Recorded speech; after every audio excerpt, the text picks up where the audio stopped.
Santa Claus isn't who you think he is, and the town that claims to be his home. It's hiding a history so disturbing, it was deliberately erased from every Christmas story you've ever heard. What I found will change how you see Christmas forever. Stay until the end, because I am going to show you the actual historical documents they do want you to see, and the real reason this town keeps Santa's darkest secrets buried. We all grew up believing Santa comes from the North Pole, right? A magical workshop, happy elves, flying reindeer. But there's a real town that claims to be Santa's official hometown. And when I started digging into its past, I discovered something historians have been trying to hide for over 400 years. This town, Rovaniemi, Finland, burned to the ground in 1944. But that's not the dark part.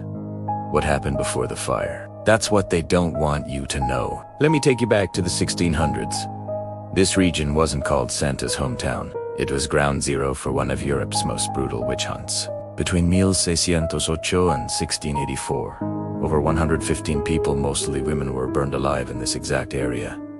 Their crime: the locals believe they were consorting with dark forces during the long winter nights when the sun never rises. But here's where it gets really strange. The dates of these executions: December, right around Christmas. And the accusations: Listentutistis.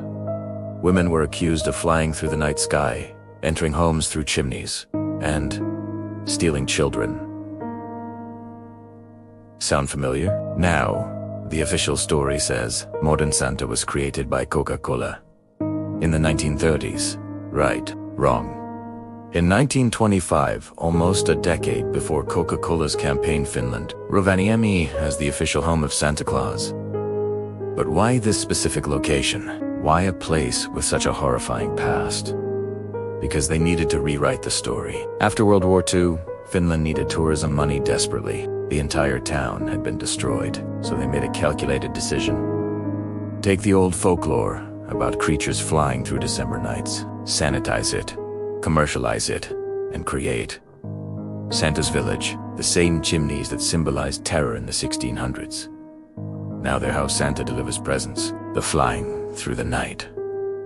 Now it's a sleigh with reindeer, the winter darkness that drove people mad.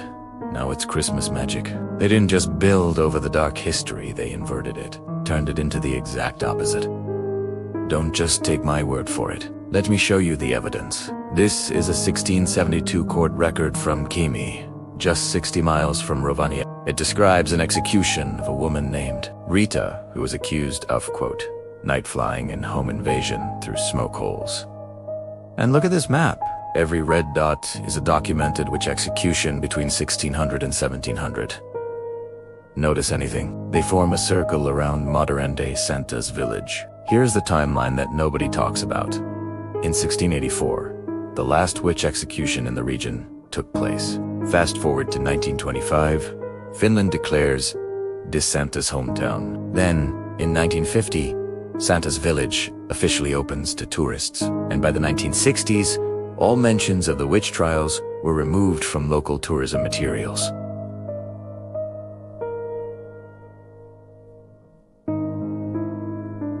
That's not coincidence. That's deliberate historical erasure. So what does this mean for Christmas? I'm not saying don't celebrate. I'm not even saying the Santa story is evil. But think about this. Every year, millions of families tell their children about a magical figure who watches them constantly, judges if they're naughty or nice, and breaks into their homes at night. And we based this story on a location that once executed people for these exact same behaviors. The dark history wasn't arrested, was repackaged. And maybe, just maybe, there's something in our collective consciousness that remembers. That's why the Santa story has always felt slightly unsettling.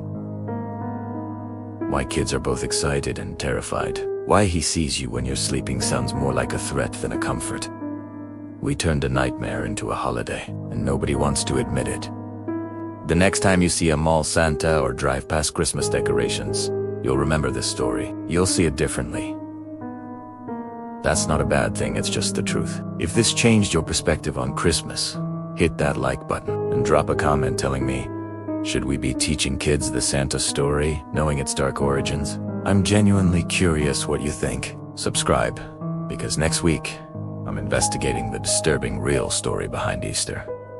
And trust me, it's even darker than this. And if you want to see the full historical documents, I found ones that were accidentally destroyed in Finland's archives. Check the link in the description. Some of you aren't going to sleep tonight.